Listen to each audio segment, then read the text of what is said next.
Bolivian President Rodrigo Paz has declared a state of emergency after weeks of protests demanding his resignation. The move would give Paz broader powers to clear roadblocks by demonstrators, which have caused serious shortages of basic goods and paralysed large parts of the nation. United States President Donald Trump has doubled down on criticism of Italy's Prime Minister Giorgia Meloni, claiming she repeatedly sought photo opportunities with him at the recent G7 summit to bolster her domestic popularity. Trump's latest comments in a post on Truth Social on Saturday deepen a personal row between Trump and the right-wing top allies leader, who was long viewed as one of the US president's top allies in Europe. Chinese AI company Z.AI has released GLM 5.2, a 753 billion parameter open-weight model designed for autonomous coding and long-running engineering tasks. The model supports a stable 1 million token context window and is available through Hugging Face, Z.AI's API, and more than 20 third-party coding tools. Chinese memory chips are beginning to enter mainstream RAM products as local manufacturers expand production and global demand from artificial intelligence data centers puts pressure on memory supplies. Several Chinese memory vendors have reportedly shifted towards domestic suppliers, such as Changxin Memory Technologies, better known as CXMT. Rockstar Games has confirmed that pre-orders for Grand Theft Auto 6 will begin on June 25. Players can already add the game to their wish list on the PlayStation Store and Microsoft Store to receive a notification when pre-orders become available. Gilgit. PPP supporters block the Karakoram Highway. KKH in Diama in protest after the Election Commission notified independent candidate Imam Malik on Friday night, allegedly without preparing Form 49 or counting postal votes in his constituency. Supporters of PPP candidate Atollah Khan, who contested the GBA 16 Diama 2 election, blocked the KKH at multiple locations in Chilas. The blockade began around 10 a.m. on Saturday and remained ongoing as of Saturday evening. US President Donald Trump has hit out at Italy's Prime Minister Giorgia Meloni, repeating his claim that she asked over and over for a picture of them together at the G7 summit this week. In a post on Truth Social, Trump also accused her of not supporting US efforts to deny Iran from obtaining or developing a nuclear weapon. An unauthorised alert bearing a mysterious message that was sent to cell phones in several states across Brazil on Saturday morning is suspected to be the work of hackers. The Brazilian government said devices lit up with the word misanthropy 4, an alphanumeric spelling of the Portuguese word misantropia, which in English translates to misanthropy. The final letter A was substituted with a number 4, a practice often used by hackers and termed leet speak. Wife of Spain's Prime Minister Pedro Sanchez has been barred from travelling abroad as she prepares to face trial on corruption charges. Investigating Judge Juan Carlos Peinado issued the ruling on Saturday, ordering Sanchez's wife, Begona Gomez, to hand in her passport and appear in front of court twice per month until a verdict is issued. She is charged with embezzlement, influence peddling, corruption in business dealings, and misappropriation of funds. At least 9 people remain in critical condition after 2 passenger trains crashed into each other and killed 1 driver near Bedford, about 56 miles, 90 kilometres north of London. British Transport Police said on Saturday that more than 80 people had received hospital treatment on Friday night after the trains collided. While Apple's new Siri AI and Apple Intelligence announcements dominated the WWDC spotlight earlier this month, the tech giant also packed iOS 27 with a number of upgrades across its everyday apps and services, including smarter bill splitting in Apple Wallet, new ways to share locations in Find My, and improved Apple Maps features. Apple introduced an improvement to Flyover, the feature that provides immersive 3D views of cities and landmarks. The feature has been refreshed with more detailed visuals and smoother navigation. The IT Ministry on Saturday clarified that a bill seeking amendments to telecommunication laws does not propose compulsory acquisition of private land. The Pakistan Telecommunication Reorganisation Amendment, Bill 2026, which seeks changes to a 1996 Act and was tabled by IT Minister Shahza Fatima Khawaja, was approved by the National Assembly on June 11th by a majority vote. It is currently pending before the Senate Standing Committee on IT and Telecommunication, where it was referred on June 15. At least 30 people have died since the start of May in one camp for displaced civilians in northeastern Congo, a death rate that camp officials said was unprecedented. With some confirmed to have died from Ebola, in a sign the disease could be spreading fast there. It was not possible to confirm the causes of all the deaths because patients or their relatives in Kigon's camp in Bunia, the epicentre of the Ebola outbreak in Democratic Republic of Congo, DRC, had until Thursday refused testing, a camp spokesperson and aid organisation Caritas said. The Foreign Office, on Saturday, announced that technical-level talks, as a follow-up to the signing of the Islamabad Memorandum of Understanding, MOU, will be held in Bürgenstock, Switzerland on Sunday.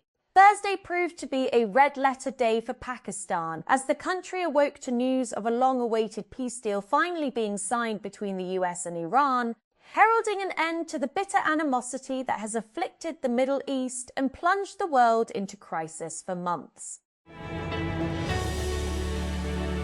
British Foreign Secretary Yvette Cooper has condemned remarks by Israel's right-wing National Security Minister Itamar Ben-Gvir, who posted all of Lebanon must burn after 4 Israeli soldiers were killed in a Hezbollah attack. In a post on X on Friday, Cooper said the comments were horrendous and abhorrent.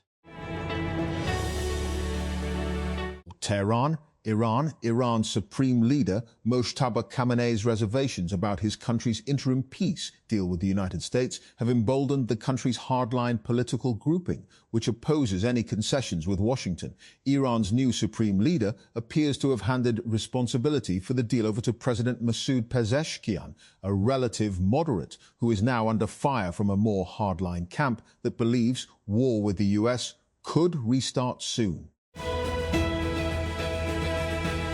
A team of 9 researchers at Sina Weibo has introduced VibeThinker 3B, a compact language model that reportedly matches much larger systems from Google DeepMind, OpenAI Anthropic and DeepSeek on several reasoning schmaltz. The 3 billion parameter model scored 94.3 on AIM 2026, matching the performance range of DeepSeek v3.2, which has 671 billion parameters, and beating Gemini 3 Pro's score of 91.7.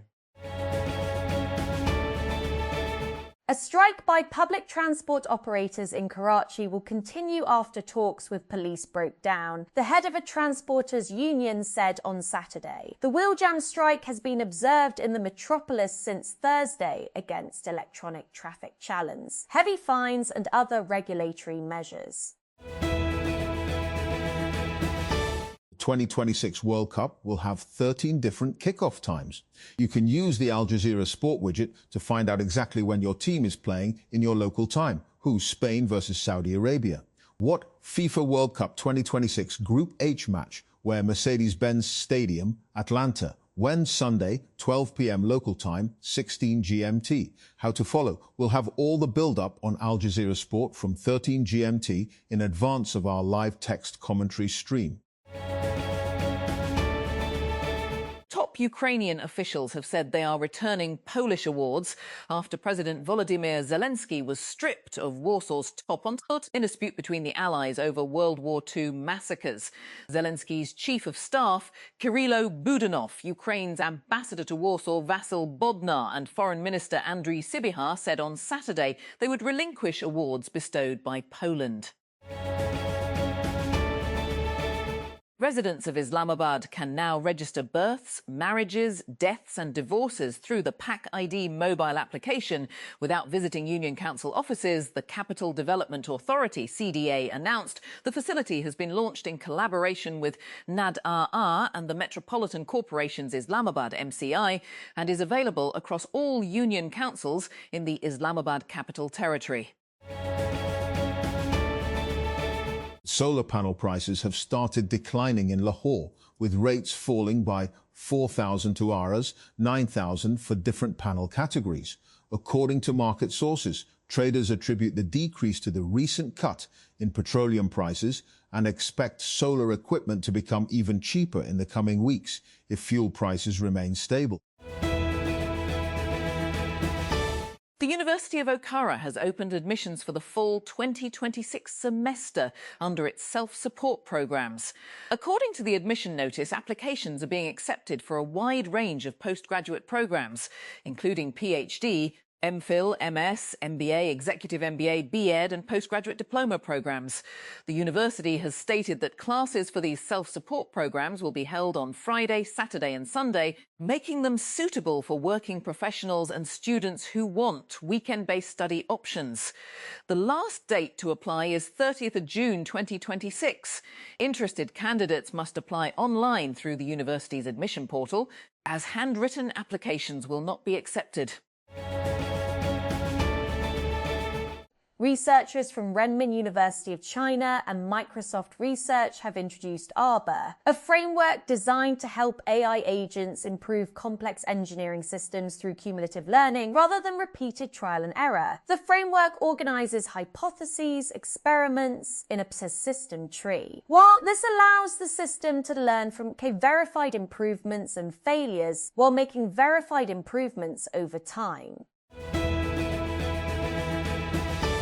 Zerai Tarakiati Bank Limited, ZTBL, has announced multiple career opportunities for experienced professionals in audit, data analytics, database administration, quality assurance and investigation. According to the advertisement, ZTBL is inviting applications from energetic and challenge-oriented professionals who have relevant banking or financial sector experience. The bank has announced a total of 18 positions, including Senior Auditor.UDIT Team Lead, Financial Data Analyst, Senior Data Analyst DBA, Internal Auditor Quality Assurance Analyst, Audit Team Member and Investigator Inquiry Officer.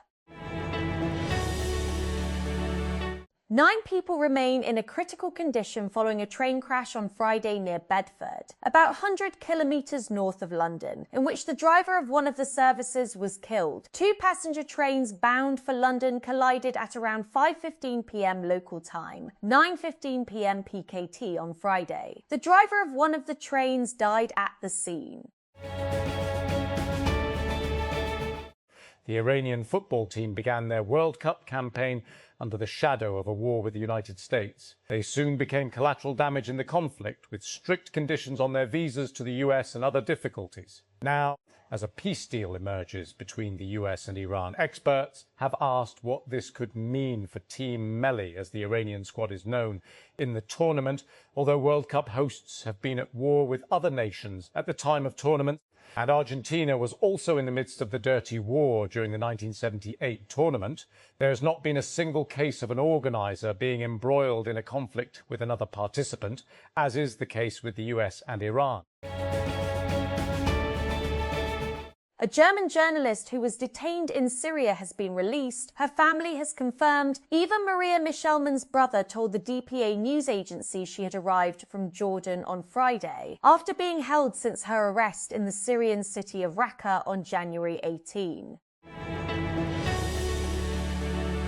Medical aid group Doctors Without Borders says conditions in the Nabatea area of southern Lebanon, which is under ongoing Israeli attacks, resemble a death trap. Israel has escalated attacks on Nabatea and other parts of southern Lebanon since midnight on Friday, ahead of planned talks in Switzerland between the United States and Iran to seal an interim peace deal. The Punjab Revenue Authority, PRA, has decided to launch a crackdown on major food chains found violating tax laws across the province.